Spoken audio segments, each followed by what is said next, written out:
Wala pa ma-release base sa schedule ang pipila ka mga plastic card nga lisensya sa LTO Region 11 tungod sa pipila ka na sinating problema.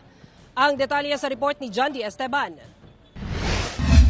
Nagreklamo ang mga mukuha unta sa ilang mga plastic card nga lisensya sa LTO-11 kay bisan schedule na sa release. Dili pa daw gihapon available ang mga lisensya.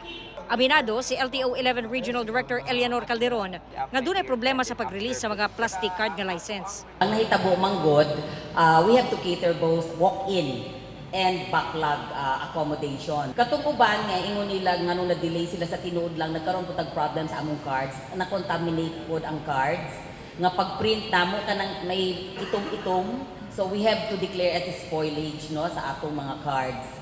But right now, kay ubay sunod-sunod na ang padala sa among central, we even cater. Kung kinsa tong naanan ni available, amo naman po gina-accommodate. Usa lang po daw ang ilahang engraver sa LTO-11 nga limitado ra ang maprinta.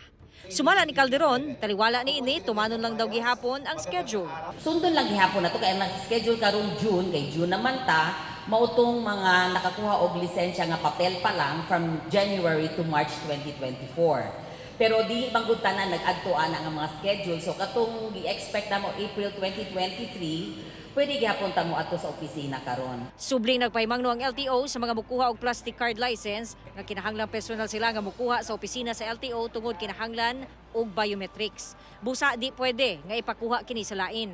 Samtang doon na nasay kapin 1 ka milyon ang natala nga narehistro nga motor vehicles, kapin 409,000 ang naisyuhan og lisensya og student permit ang LTO-11.